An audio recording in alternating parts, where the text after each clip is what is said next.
കാണികൾ നമ്മൾ എന്തറിയുന്നു, കണ്ണീർ മിഴികളെ മറയ്ക്കുന്നു. അലകടൽ നടുവിലും അഖില മനസ്സിലും അണുവിലും പള്ളിയുറങ്ങുന്നു. ഈശ്വരൻ മനുഷ്യനായി അവതരിച്ചു, ഈ മണ്ണിൻ ദുഃഖങ്ങൾ സ്വയം വരിച്ചു. ഇരവും പകലും കരയും കടലും ഇടചേർന്ന ജീവിത കളിയരങ്ങിൽ ഈശ്വരൻ മനുഷ്യനായി അവതരിച്ചു, ഈ മണ്ണിൻ ദുഃഖങ്ങൾ സ്വയം വരിച്ചു. ഓം ഗുരു ബ്രഹ്മ ഗുരു വിഷ്ണു ഗുരുർദേവോ മഹേശ്വര ഗുരു സാക്ഷാത് പരബ്രഹ്മ തസ്മൈ ശ്രീ ഗുരവേ നമഃ. ഓം ചിന്താലേശായ പരമഗുരുവേ നമഃ. ഓം ചിന്താലേശായ പരമഗുരുവേ നമഃ. ഓം ചിന്താലേശായ പരമഗുരുവേ നമഃ. നമസ്കാരം. ചിന്താലയ ഗുരു വിഷ്വൽ മീഡിയയുടെ പുതിയ ഒരു എപ്പിസോഡിലേക്ക് എല്ലാ മാന്യപ്രേക്ഷകർക്കും സുസ്വാഗതം. ഭഗവാൻ ചിന്താലേശൻ്റെ മഹാത്ഭുത കഥകളും ഭഗവാനുമായി ബന്ധപ്പെട്ട വളരെ ബന്ധമുള്ള സന്യാസി വര്യന്മാരും അതുപോലെ ഉള്ള ആൾക്കാരെയും ഈ ചാനലിലൂടെ പരിചയപ്പെടുത്തുക എന്നതും സത്യാന്വേഷികളായിട്ടുള്ള ആൾക്കാർക്ക് ഒരു ഉത്തമ മാർഗനിർദ്ദേശവും കൂടിയാണ് ശരിക്ക് ചിന്താലയ ഗുരു വിഷ്വൽ മീഡിയ. ഇന്ന് നമുക്ക് അതിഥിയായി വന്നിരിക്കുന്നത് രാജേന്ദ്ര സ്വാമികളാണ്. അദ്ദേഹം സിദ്ധ വിദ്യാർത്ഥിയാണ്. അതിനേക്കാളുപരി അദ്ദേഹം സഹകരണ വകുപ്പിൽ അസിസ്റ്റൻ്റ് രജിസ്ട്രാറായിട്ട് റിട്ടയർഡ് ചെയ്ത ആളാണ്. പൂർണ്ണമായി സർവീസ് ചെയ്ത് കഴിഞ്ഞതിന് ശേഷം ശരിക്ക് പറഞ്ഞാൽ ഒരു സന്യാസി വര്യൻ. ശരിക്ക് ജോലിക്ക് പോകുന്ന സമയത്തും അദ്ദേഹം ഈ വേഷത്തോടു കൂടിയാണ് പോകുന്നത്. യഥാർത്ഥ വിദ്യാർത്ഥികളെയൊക്കെ കണ്ടിട്ടുള്ളവർക്കറിയാം, അവരെ മാർഗത്തിൽ നിന്ന് അവർ വ്യതിചലിക്കില്ല. ഇവരേത് ഫംഗ്ഷന് പോയാലും എന്ത് കാര്യത്തിന് പോയാലും ഗുരുവിൻ്റെ ഒരു നിർദ്ദേശപ്രകാരം പോകുന്നവരാണ്. ശരിക്ക് സിദ്ധ ആശ്രമം എല്ലാവർക്കും അറിയാം. അവരുടെ എല്ലാ രീതികളും മറ്റ് ആശ്രമങ്ങളിൽ നിന്ന് വ്യത്യസ്തമാണ്. അപ്പോൾ ഗുരുവിൻ്റെ നിർദ്ദേശപ്രകാരമാണ് അദ്ദേഹം പോകുന്നത്. ഇന്ന് ഭഗവാനെ 50 വർഷത്തിലേറെ പരിചയമുണ്ട്. അപ്പോൾ ഭഗവാന്റെ കാര്യങ്ങളും അദ്ദേഹത്തിന് ശരിക്കും വിദ്യാർത്ഥികളായിട്ടുള്ള നമുക്കൊക്കെ തരാനുള്ള നിർദ്ദേശങ്ങളെക്കുറിച്ചും നമുക്ക് ചോദിച്ച് മനസ്സിലാക്കാം. നമസ്കാരം സാർ. സ്വാമി ഭഗവാനെ കണ്ടിട്ടുണ്ട്. അതുപോലെ അങ്ങ് ഒരാശ്രമവുമായി, ഒരു വലിയ ആശ്രമവുമായി ബന്ധപ്പെട്ട്, സിദ്ധാശ്രമവുമായി ബന്ധപ്പെട്ട് ആ രീതിയിൽ പ്രവർത്തിക്കുന്ന ആളാണ്. അപ്പോൾ ഞങ്ങളെ ആശ്രമം തികച്ചും ഗ്രഹസാശ്രമമാണ്. ഭഗവാൻ ഞങ്ങളെ ഗ്രഹസാശ്രമം ശരിക്ക് സിദ്ധാശ്രമം ഗ്രഹസാശ്രമത്തിൻ്റെ ഏകദേശം വഴിയിലൂടെ ആണെങ്കിൽ പോലും പൂർണ്ണ ഗ്രഹസാശ്രമമാണ് ചിന്താലയ ആശ്രമം ഭഗവാൻ കൊണ്ടുപോയത്. കാരണം ഒരു സന്യാസി വര്യന്മാരെ പോലും അദ്ദേഹം വാർത്തെടുത്തില്ല. അദ്ദേഹത്തിൻ്റെ പരമ്പരയിൽ ശരിക്കൊരു സന്യാസിയെ അല്ലെങ്കിൽ പരമ്പരകളില്ല. കാരണം അദ്ദേഹം അനുഭവിച്ച ത്യാഗവും അദ്ദേഹത്തിൻ്റെ രീതികളും അദ്ദേഹത്തിൽ മാത്രം ഒതുങ്ങി നിൽക്കട്ടെ എന്ന് വിചാരിച്ചിട്ട് അദ്ദേഹം അടുത്ത തലമുറയിലേക്ക് കൊണ്ടുവന്നില്ല. കാരണം ഇന്നത്തെ ഒരു രീതിയിൽ ഭഗവാൻ കൊണ്ടുവന്നതുപോലെ ഈ ആശ്രമത്തെ നയിച്ചുകൊണ്ട് പോകാൻ സാധിക്കില്ല എന്ന് കണ്ടിട്ടായിരിക്കാം ത്രികാല ജ്ഞാനിയായ ഭഗവാൻ അത് ട്രസ്റ്റിനെ ഏൽപ്പിക്കുകയും ആ ഒരു ചാരിറ്റി രീതിയിൽ അത് കൊണ്ടുപോവുകയും ചെയ്യണേ. അപ്പോൾ അങ്ങ് ഭഗവാനുമായിട്ടുള്ള അനുഭവങ്ങളും മറ്റു കാര്യങ്ങളും ഭക്തർക്ക് വേണ്ടി ഷെയർ ചെയ്യണം. ഞാൻ 71 ആഗസ്റ്റിലെ സിദ്ധവിദ്യ വാങ്ങിയതാണ്. ആ കാലഘട്ടങ്ങളിലെല്ലാം പിന്നെ ചിന്താലയത്തിൽ സ്വാമി, ഞങ്ങൾ അപ്പുസ്വാമി എന്നാണ് അവിടെ പൊതുവെ അറിയപ്പെടുന്നത്. ഒരു ബാച്ച്, ഒരു 4-5 ആളുകൾ ആശ്രമത്തിൻ്റെ പിന്നെ ഞങ്ങൾ കയറി വരുമ്പോൾ ഇടത് സൈഡിൽ ഒരു പപ്പടപ്പാറ എന്നൊരു പാറയുണ്ട്. അവിടെ സ്വാമി വന്ന് ഇരിക്കും. സ്വാമിയും സ്വാമിയുടെ കൂടെ വരുന്നവരും ഞങ്ങളങ്ങ് ശ്രദ്ധിക്കും. പിന്നെ ഞങ്ങളുടെ ജോലി ചെയ്തിട്ട് അങ്ങ് പോകും. അങ്ങനെ പല പ്രാവശ്യം സ്വാമി അവിടെ കണ്ടിട്ടുണ്ട്. നേരിട്ട് സംസാരിക്കാൻ അവസരം കിട്ടിയത് കുറേ വർഷങ്ങൾ കഴിഞ്ഞതിന് ശേഷം പോത്തങ്കോട് 1984 എൻ്റെ ഒരു അനിയനൊരു ചെറിയൊരു അസുഖമായിട്ട് വന്നു. സ്വാമിയുടെ അടുത്ത് വന്നാൽ മാറുമെന്ന് അവനൊരു ആഗ്രഹം ഉണ്ടായിരുന്നു, തീവ്രമായ ആഗ്രഹം. ഞങ്ങൾ കാറ് പിടിച്ച് വന്നപ്പോഴത്തേക്കും സ്വാമി അവിടെ ഉണ്ടായിരുന്നു, പക്ഷേ വളരെ താഴെ എങ്ങോട്ടോ നിൽക്കുകയായിരുന്നു. ആരോ ചെന്ന് പറഞ്ഞു സ്വാമി ഇപ്പോൾ വരുമെന്ന് പറഞ്ഞു. ഒരു അരമണിക്കൂറോടെ നിന്ന് കഴിഞ്ഞ് വീണ്ടും ചെന്ന് പറഞ്ഞു, ആരോ ചെന്ന് പറഞ്ഞിരിക്കുന്നു. സ്വാമി വന്നു. സ്വാമി വന്നപ്പോൾ സ്വാമിയുടെ കയ്യിൽ സ്വാമി ഒരു തോർത്തും ഒരു ബക്കറ്റുമായിട്ട് വരികയായിരുന്നു. കിണറ്റിൻ്റെ കരയിലവിടെ വന്ന് ബക്കറ്റ് അവിടെ വച്ചിട്ട് എന്നെ കണ്ടിട്ട് ഒരു സിദ്ധ വിദ്യാർത്ഥി വന്നിട്ടുണ്ടെന്ന് പറഞ്ഞു. അതുകൊണ്ടാണ് ഞാനിങ്ങ് വന്നത്, എന്താണ് കാര്യമെന്ന് ചോദിച്ചു. ഞാൻ മുന്നേ സ്വാമി, എൻ്റെ അനിയനിങ്ങനെ സുഖമില്ലാതെ നിൽക്കുന്നു, ഞാൻ അവനെ കൊണ്ടുവന്നിട്ടുണ്ട്. അപ്പോൾ അവനും കൂടെ സ്വാമിയെ നമസ്കരിച്ച് സ്വാമി പറഞ്ഞു, അവനെ നോക്കിയിട്ട് പറഞ്ഞു, ഇത് ഇവിടെ വൈദ്യശാലയും കാര്യങ്ങളൊന്നുമില്ല, എനിക്ക് വൈദ്യമൊന്നും അറിഞ്ഞുകൂടാ, എന്തെങ്കിലും കാര്യം അറിയണമെങ്കിൽ അപ്പുറത്ത് ഇവിടെ ഒരു സ്വാമിയുണ്ട്, അങ്ങോട്ടങ്ങ് പോയാൽ മതി എന്ന് പറഞ്ഞു. സിദ്ധ വിദ്യാർത്ഥി ആയതുകൊണ്ടാണ് ഞാനിങ്ങ് വന്നതെന്ന് പറഞ്ഞു. ഞാൻ നമസ്കാരം പറഞ്ഞു, അവനും നമസ്കാരം പറഞ്ഞു, ഞങ്ങൾ തിരിച്ചു വന്നു. അങ്ങനെയാണ് ആദ്യത്തെ സംഭാഷണം. പിന്നീട് ഞങ്ങൾ സിദ്ധവിദ്യ വാങ്ങിയ സിദ്ധ വിദ്യാർത്ഥികൾ കുറേ പേര് സ്വാമിയുടെ ഡാമിൻ്റെ അവിടെയുള്ള ആശ്രമത്തിൽ വർഷങ്ങളോളം താമസിച്ചിട്ടുണ്ട്. ട്രാൻസ്പോർട്ടിൽ ജോലി ഉണ്ടായിരുന്ന ഒരു രാജപ്പൻ, മണക്കാട്ട് MSK എന്നതിലുള്ള ഒരു സന്തോഷ്, അവരെല്ലാം വർഷങ്ങളോളം അവിടെ താമസിച്ചിട്ടുണ്ടായിരുന്നതാണ് എനിക്കറിയാം. അങ്ങനെ അവരുമായിട്ടൊക്കെ അറിയായിരുന്നു. എനിക്ക് സ്വാമിയെക്കുറിച്ച് ഞാൻ നേരത്തെ തന്നെ കേട്ടിട്ടുള്ളത്, ഞങ്ങളുടെ സ്വാമി ശിവാനന്ദ പരമഹംസർ ഇദ്ദേഹത്തിനെ മടിയിലെടുത്ത് വെച്ച് ലാളിച്ചിട്ടുണ്ടെന്ന് ഞാൻ പറഞ്ഞു കേട്ടിട്ടുണ്ട്. ഞാൻ 1950 ജനിച്ച ആളാണ്. ഞങ്ങളെ സ്വാമി 1949 ജീവസമാധി ആയതുമാണ്. അപ്പോൾ എനിക്ക് ഞങ്ങളെ സ്വാമിയെ കാണാൻ സാധിച്ചില്ല. ആ രീതിയിൽ നോക്കിയാൽ അപ്പുസ്വാമി വലിയ ഭാഗ്യം ചെയ്ത ഒരു മഹാനായിട്ട് തന്നെയാണ് എനിക്ക് ആദ്യം പോലെ ഈ സംഭവം കേട്ടത് പോലെ തോന്നിയിരുന്നത്. കാര്യം ശിവാനന്ദ പരമഹംസരുടെ മടിയിൽ കിടന്ന് കളിക്കാനും ചിരിക്കാനും ഭാഗ്യം കിട്ടിയ ഒരു മനുഷ്യനാണല്ലോ എന്നുള്ള രീതിയിലായിരുന്നു. ആ ഒരു ബഹുമാനം എനിക്ക് അവസാനം വരെ ഉണ്ടായിരുന്നു. PRS ആശുപത്രിയിൽ 2 പ്രാവശ്യം കൊണ്ട് സ്വാമി എന്തോ ചെറിയ അസുഖമായിട്ട് ബന്ധപ്പെട്ട് വന്നിരുന്നു, കാണാൻ ശ്രമിച്ചിരുന്നു, സാധിച്ചില്ല. അപ്പം എപ്പോഴും പിന്നെ അപ്പുസ്വാമിയെക്കുറിച്ച് നല്ല ഓർമ്മകൾ മാത്രമേ ഇപ്പോഴും ഉള്ളൂ. അത് ഞാൻ എപ്പോഴും കാത്തു സൂക്ഷിക്കാറുണ്ട്. അതാണ് എൻ്റെ ആ ബാക്ക്ഗ്രൗണ്ട് എന്ന് പറയുന്നത്. പിന്നെ ഞങ്ങൾ സിദ്ധവിദ്യ വാങ്ങിയ ഗ്രൂപ്പിലുള്ളവരാണ്. ഞാൻ 71 ജോലി ഉണ്ടായിരുന്ന സമയത്ത് പിന്നെ ചെങ്ങന്നൂർ ഭാഗത്തുനിന്ന് ഒരു സിദ്ധ വിദ്യാർത്ഥി, ഒരു സ്വാമി, അന്ന് എനിക്കൊരു 19 വയസ്സ് 20 വയസ്സ് ആയിട്ടില്ല, വന്ന് ഒരു ഡയറി സൊസൈറ്റി ഉണ്ടാക്കാൻ വന്നിരുന്നു. അദ്ദേഹമായിട്ട് യാദൃശ്യമായിട്ടൊക്കെ പരിചയപ്പെടുകയും, ഞാനാണെങ്കിൽ ഒരു പഴയ കമ്മ്യൂണിസ്റ്റുകാരൻ, ട്രഡീഷണൽ കമ്മ്യൂണിസ്റ്റുകാരൻ്റെ കുടുംബത്തിലുള്ള ആളാണ്.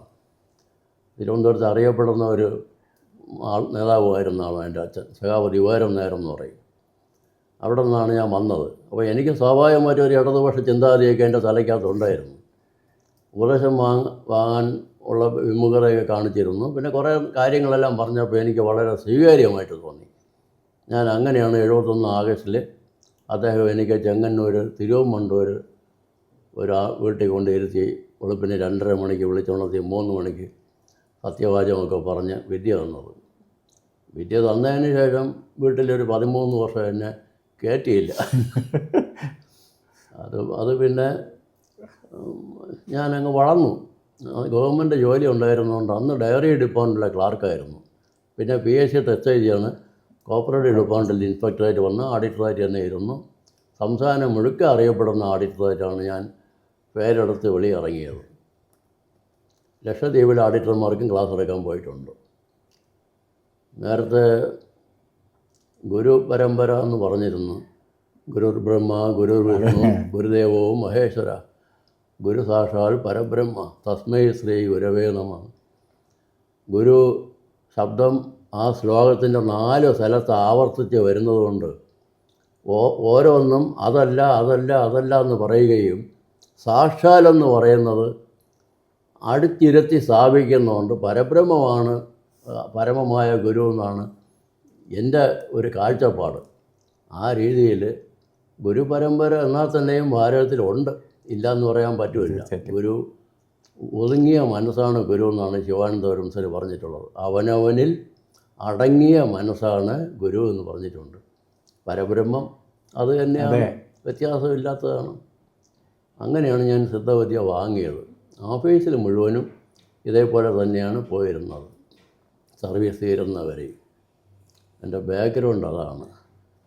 പിന്നെ അമ്പലത്തിൽ പോകുന്ന ഒരാളിനും സിദ്ധവിദ്യ അഭ്യസിക്കുന്ന ആളിനും എല്ലാം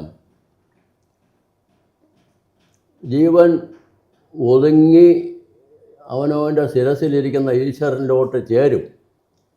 പക്ഷേ സമയം പിടിക്കും. അതെ. അതായത് അമ്പലത്തിൽ പോകുന്ന ആളിന് ദീപാരാധനയുടെ ആ ചടങ്ങ് നടക്കുന്നതിൻ്റെ ഇടയിൽ മണിയടിയുടെ ശബ്ദം കേൾക്കുമ്പോൾ ചെവിയിലുള്ള വെളിയിലോട്ടേക്കുള്ള സെൻസേഷൻ ഇല്ല. കണ്ണ് പിന്നെ അവിടുത്തെ പ്രതിഷ്ഠയിലോട്ട് നിൽക്കും. ശ്വാസഗതി അയാൾ അറിയാതെ തന്നെ, അമ്പലത്തിൽ തൊഴാൻ നിൽക്കുന്ന ഭക്തൻ അറിയാതെ തന്നെ ഉള്ളിലോട്ട് ഒതുങ്ങും. ആരെങ്കിലും അടുത്ത് വന്ന് തൊട്ടാൽ പോലും തൊലിയിൽ സെൻസേഷൻ കാണില്ല, അറിയില്ല. ഇതെല്ലാം ഉള്ളിലോട്ട് പോകും. അങ്ങനെയാണ് അവിടെ ഒരു സെക്കൻഡ് നേരം ആ മനസ്സ് ജീവനിൽ ഒതുങ്ങി ജീവൻ ഈശ്വരനിലോട്ട് അറിയാതെ ചേരും. പക്ഷേ അമ്പലത്തിൽ നിന്ന് വെളിയിറങ്ങി വരുമ്പം എല്ലാം പോകും. ആ സ്ഥാനത്താണ് ഈ സിദ്ധവിദ്യ പ്രാക്ടീസ് ചെയ്യുന്നതിൻ്റെ പ്രത്യേകത ഇരിക്കുന്നത്. ഇവിടെ എല്ലാ സെൻസ് ഓർഗനും, അതായത് ശിരസിൽ നിന്നാണ് താഴോട്ട് വ്യാപിച്ച് വരും. നമ്മൾ ഡീപ്പായിട്ട് ഉറങ്ങിക്കിടക്കുന്ന സമയത്ത് ജീവൻ മാത്രമേ ശ്വാസരൂപേണ ലേശമുള്ളൂ. ബാക്കി കണ്ണോ ചെവിയോ കാതോ വായോ ഒന്നുമില്ലാതെ ഒതുങ്ങിയാണ് ഇരിക്കുന്നത്. ജീവൻ ശിരസിൽ ഒതുങ്ങിയാണ് ഇരിക്കുന്നത്. ആ ഒതുക്കം ഉണർന്ന് വെളിയിലോട്ട് വ്യാപിച്ച് വരുമ്പോഴാണ് ഈ സകല ലോകവും നമുക്ക് അനുഭവസിദ്ധമാകുന്നത്. സിദ്ധവിദ്യ അഭ്യസിക്കുന്ന ഒരാൾ അവരുടെ സെൻസ് ഓർഗൻസ് വഴി പുറമേ എമിറ്റ് ചെയ്യുന്ന ലൈഫ് ഫോഴ്സ് എമിറ്റ് ചെയ്യാതെ അവനവൻ്റെ ഉള്ളിൽ കൂടി അപ്പ് ആൻഡ് ഡൗൺ മൂവ്മെൻറ്റ് മേലും കീഴും നടത്തി മേലെ ഇരിക്കുന്ന ബ്രഹ്മരന്ധ്രം തട്ടി തുറന്ന് അതിൽ ജീവനെ അടക്കിയിരുത്താൻ പഠിക്കുന്നതാണ് ഈ സാധനം, ഈ സിദ്ധവിദ്യ എന്ന് പറയുന്നത്. ഇത് നമുക്ക് വളരെ ലളിതമായിട്ട് മനസ്സിലാക്കാനുള്ളത്. ഉറങ്ങിക്കിടക്കുന്ന ഒരു കുഞ്ഞിൻ്റെ ശ്വാസഗതി നോക്കിക്കഴിഞ്ഞാൽ തൊണ്ടക്കുഴിയിൽ ചെറിയ ഒരു തള്ളൽ പോലെ ആയിരിക്കും. ആ ഗതി നമുക്ക് ഉണർന്നിരിക്കുന്ന സമയത്തും വരണം. അതാണ് ഈ സിദ്ധവിദ്യ എന്ന് പറഞ്ഞ് ലളിതമായിട്ട് പറയുകയാണെങ്കിൽ. ഇത് സ്വാമി ശിവാനന്ദ പരമഹംസർ കണ്ടുപിടിച്ചു എന്ന് പറയുന്നത് സ്വാമി തന്നെ പറഞ്ഞിട്ടുണ്ട്. ഭാരതത്തിൽ ഉണ്ടായിരുന്നത് മൺമറഞ്ഞു പോയത് നാം എടുത്ത് വെളിയിൽ തന്നു എന്നുള്ളതേ ഉള്ളൂ എന്നാണ് പറഞ്ഞിട്ടുള്ളത്. അപ്പം ഫൗണ്ടർ ഇപ്പോഴും നമുക്ക് ശിവാനന്ദ പരമഹംസർ എന്ന് പറയാം. എന്നാലും ഇത് ഭാരതീയ ദർശനങ്ങളിലെല്ലാം ഉള്ളതാണ്. ഭഗവത്ഗീതയിൽ 5-ാമത്തെ അധ്യായത്തിൽ 27ഉം 28ഉം ശ്ലോകങ്ങളിൽ ഇത് വ്യക്തമായിട്ട് പറഞ്ഞിട്ടുണ്ട്. സ്പർശാൻ കൃത്വ ബഹിർബാഹ്യാം ചക്ഷുജ ഏവ അന്തരേ ഭ്രുവോ നാസ ആഭ്യന്തരചാരിണോ പ്രാണ അപാനോ സമോ കൃത്വ യഥേന്ദ്രിയ മനോബുദ്ധിർ മുനി മോഷപരായണ വിഗതേച്ഛ അഭയക്രോധ യ സദാമുക്ത ഏവസ. ബാഹ്യവും ആന്തരികവുമായ വിഷയങ്ങളെ ചിന്തയിൽ കൊണ്ടുവരാതെ കണ്ണുകൾ രണ്ടും ഭ്രൂമധ്യത്തിൻ്റെ അകത്തോട്ട് കൊണ്ടുവച്ചിട്ട് മൂക്കിൻ്റെ ഉള്ളിൽ കൂടി പോകുന്ന പ്രാണനും അപാനനും സമമായി ഈരണം ചെയ്യണം. സമീരണ അവസ്ഥ എന്ന് പറയും. യഥേന്ദ്രിയ മനോബുദ്ധിർ, അങ്ങനെ ഇന്ദ്രിയം മനസ്സ് ബുദ്ധി ഇവ ജയിച്ച ആൾ മോക്ഷപരായണ, മോക്ഷത്തിന് അർഹനാണ്. മോക്ഷം കിട്ടിയെന്നല്ല പറയുന്നത്, അർഹതയാവുന്നേ ഉള്ളൂ. വിഗതേച്ഛ അഭയക്രോധ, ഇച്ഛ ഭയം ക്രോധം അത് ഇല്ലാതിരിക്കുന്ന അദ്ദേഹം സദാമുക്ത ഏവസ, എപ്പോഴും മുക്തനായി തന്നെ ഇരിക്കുന്നതാണ്. ഇതാണ് സിദ്ധവിദ്യ യഥാർത്ഥത്തിൽ. പക്ഷേ ഈ ഉള്ളിൽ കൂടെ ഉള്ള ഗതാഗതം ചെയ്യുന്നത് വരണമെങ്കിൽ ഇപ്പോൾ നമുക്ക് വെളിയിൽ നിന്നുകൂടെ ശ്വാസത്തിനെ ആശ്രയിക്കേണ്ടി വരുന്നു. അപ്പോൾ വെളിയിൽ കൂടെ മൂക്കിൽ കൂടി എടുക്കുന്ന ശ്വാസം മെല്ലെ അപ്പ് ആൻഡ് ഡൗൺ നടത്തുമ്പോഴത്തേക്കും കണ്ണിൽ കൂടെയും ചെവിയിൽ കൂടെയും മൂക്കിൽ കൂടെയും തൊലിയിൽ കൂടെയും പോകുന്ന പ്രാണശക്തി ഈ ശ്വാസത്തിനോടൊപ്പം ഉള്ളിലോട്ട് ഒതുങ്ങി നട്ടലിൻ്റെ അകത്തൂടെ മേലും കീഴും പോയി വെളിയിൽ നിന്നുള്ളത് തീരെ ശ്വാസിച്ച് ഉള്ളിൽ കൂടെ കയറി മേളിലിരിക്കുന്ന പീനിയൽ ഗ്ലാൻഡ് ബ്രഹ്മരന്ധ്രം തുറന്ന് ജീവൻ അതിൽ അടക്കി ഇരിക്കണം. ആ അവസ്ഥ വരണം. ഇപ്പോൾ നമ്മൾ സിദ്ധവിദ്യ കൈകാര്യം ചെയ്യുന്നത് ഏറ്റവും ലോവസ്റ്റ് ലെവലിലാണ്. അതേ വഴിയുള്ളൂ. നമ്മളത് ചെയ്ത് സമീരണ അവസ്ഥ വന്നാൽ മാത്രമേ സ്വാമി പറഞ്ഞ ഡെഫിനിഷനിലെത്തുള്ളൂ. തങ്കലിരിക്കുന്നതും അധോഗതിയായി പുറമേക്ക് പോയി നശിച്ചുകൊണ്ടിരിക്കുന്നതുമായ ജീവനെ അപ്രകാരം പുറമേക്ക് വിടാതെ തന്നുള്ളിൽ കൂടി മേലും കീഴും നടത്തി മേലെ ഇരിക്കുന്ന ബ്രഹ്മരന്ധ്രം തുറന്ന് അതിൽ ജീവനെ അടക്കി ഇരുത്താൻ പഠിക്കുന്നതാണ് സിദ്ധവിദ്യ എന്നാണ് സ്വാമിയുടെ ഡെഫിനിഷൻ. ഉള്ളിക്കൂടെ എന്നാണ്. അതെ, അതാണ് യഥാർത്ഥ പ്രാണായാമം. പക്ഷെ അതിലേക്കുള്ള വഴി, എളുപ്പമായ വഴി ഇതേ ഉള്ളൂ. ഹരിനാമകീർത്തനത്തിൽ പറയുന്നുണ്ട്, ഡംബാദി ദോഷമുടനിട്ടും കളഞ്ഞു ഹൃദി മുമ്പേ നിജാസനമുറച്ച് ഏകനാടിയുടെ കമ്പം കളഞ്ഞ് നില 6 കടപ്പതിന് തുമ്പങ്ങൾ തീർക്ക ഹരിനാരായണ.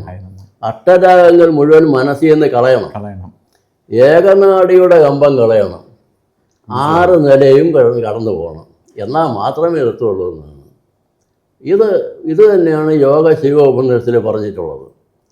ചിത്തസ്യ തൈലധാരാവത് ദിത്വാത് അവിഛിന്നയേത് നിരന്തരം രമ്യതേ സ യോഗോ യോഗി സ്മൃത. മനസ്സിനെ തൈലധാര പോലെ ജീവനിൽ ബന്ധിപ്പിക്കുമ്പോൾ എങ്ങനെ ഒരു പാത്രത്തിൽ നിന്ന് വേറൊരു പാത്രത്തിലേക്ക് വെള്ളം ഒഴിച്ചു കഴിഞ്ഞാൽ വെള്ളത്തിൻ്റെ വിസ്കോസിറ്റി കുറവാണ്. മുറിഞ്ഞേ വീഴുള്ളൂ. തൈലധാര എന്ന് പറഞ്ഞാൽ തൈലം ഒരു മുകളിലത്തെ പാത്രത്തിൽ നിന്ന് താഴത്തെ പാത്രത്തിലോട്ട് വീഴുമ്പോൾ തമ്മിലൊരു കണക്ഷൻ കാണും. Because of the viscosity of oil തൈലധാര. ഇങ്ങനെ വന്നാൽ ചിത്തസ്യ തൈലധാരാവത് അവിഛിന്നേത് അൺഇൻട്രപ്റ്റഡായിട്ട് ഒരു ബ്രേക്കുമില്ലാതെ നിരന്തരം രമ്യതയെ എപ്പോഴും ചേർത്ത് രമിച്ചുകൊണ്ടിരുന്നാൽ അതിനെയാണ് യോഗം എന്ന് യോഗികൾ പറയുന്നത് എന്നാണ്. അതും ഇത് തന്നെയാണ് സാധനം. ഭാഗവതം ഏകാദശ സ്കന്ധത്തിൽ ഈ സിദ്ധവിദ്യയെക്കുറിച്ച് പറയുന്നുണ്ട്. ഉദ്ധവർ ശ്രീകൃഷ്ണനോട് ചോദിക്കുന്നു, എന്നെ കൂടെ കൊണ്ടുപോകണം അങ്ങവിടെ സ്വർഗത്തിൽ. സമയമായില്ല ഉദ്ധവ, നിനക്ക് സമയമാകുമ്പോൾ കൊണ്ടുപോകും. നീ ഇപ്പോൾ തൽക്കാലം ഗന്ധമാന പർവ്വതത്തിൽ പോയി തപസ് ചെയ്യും. സമയമാകുമ്പോൾ ഞാൻ വന്ന് കൊണ്ടുപോകും. പോവല്ലേ, എനിക്ക് 1-2 സംശയങ്ങളുണ്ടെന്ന് പറയും. ഈ സംശയങ്ങൾ പറയുന്നതാണ് ചോദ്യവും ഉത്തരവുമായിട്ട് 11-ാമത്തെ അധ്യായത്തിൽ മുഴുക്ക കിടക്കുന്നത്. അതിനകത്ത് ഒരു സ്ഥലത്ത് ഉദ്ധവർ ചോദിക്കുന്നു, ഞാൻ അങ്ങയെ എങ്ങനെ ധ്യാനിക്കണം? അവിടെ പറയുന്നു, സമമായ ഉല്ലാസനെ സമകായനായിട്ടിരുന്ന് അമലഹൃദയനായി ഹസ്തങ്ങൾ 2 ഉത്സംഗത്തെങ്ക് വെച്ച് നാസാഗ്രത്തിൽ ഈഷണനായി പൂരക കുംഭക രേചക വായുക്ക കൊണ്ടും പാരാത വിപര്യം കൊണ്ടും പ്രണവസ്വരൂപമായ പ്രാണായാമത്തെ താമര നൂല് പോലെ പ്രാണനെ കൊണ്ട് പ്രവേശിപ്പിച്ച് ചൊല്ലിപ്പിന്നെ എന്ന് പറഞ്ഞിട്ടാണ് പോകുന്നത്. അതാണ് ധ്യാനം എന്നാണ്. ഇതേ സാധനം തന്നെയാണ് ഗുരുദേവൻ പറഞ്ഞത്, സ്വാമിയും പറഞ്ഞിട്ടുള്ളത്. ഇത് ചെയ്യണം. കുറച്ച് നടപടിക്രമങ്ങളെല്ലാം ഉണ്ട്.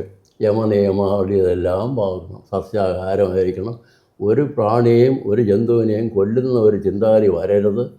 ആരെയും ദ്രോഹിക്കുന്നതോ പാരവയ്ക്കുന്നതോ സ്വാർത്ഥമായിട്ടുള്ള കാര്യങ്ങളൊന്നും പാടില്ല. പിന്നെ പുത്രധാര അർത്ഥ ആദിഷു നിസ്നേഹത്വം ചെയ്ത് മത്സംഗം ചെയ്ത് ജീവിക്കാൻ നിത്യം എന്നാണ് രാമായണത്തിൽ പറഞ്ഞിട്ടുള്ളത്.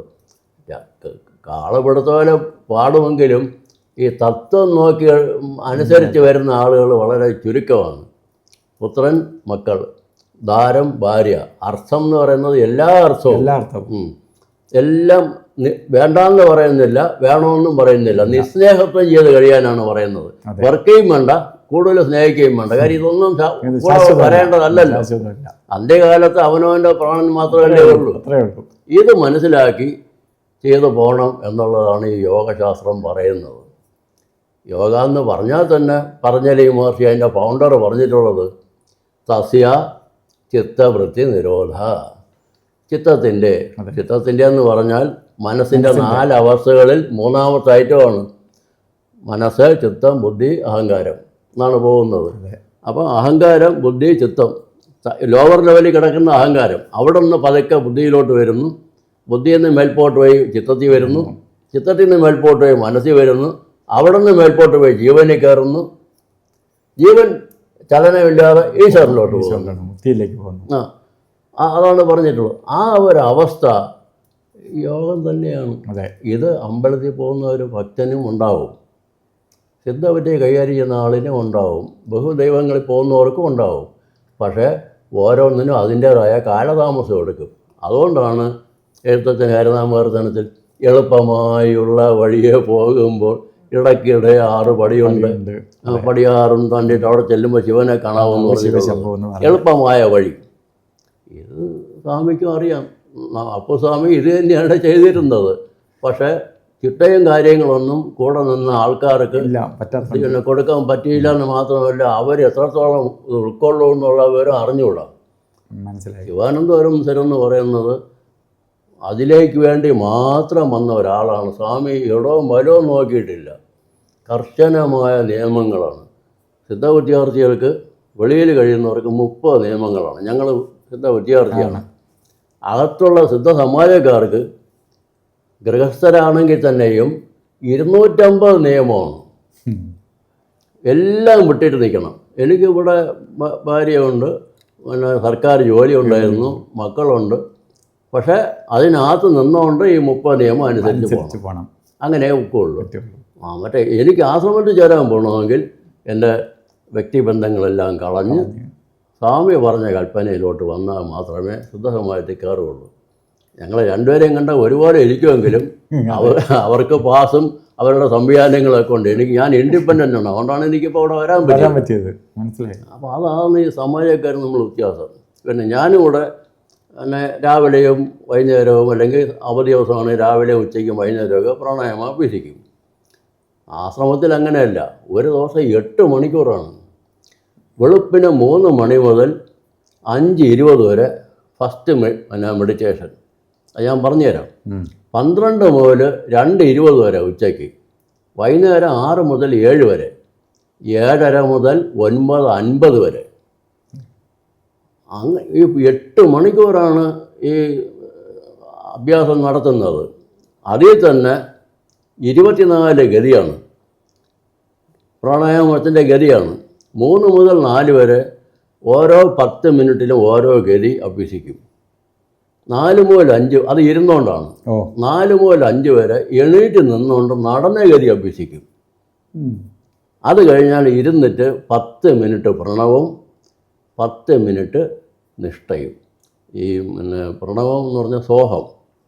അത് കഴിഞ്ഞിട്ട് ഇരിക്കുന്ന ഇരിപ്പിൽ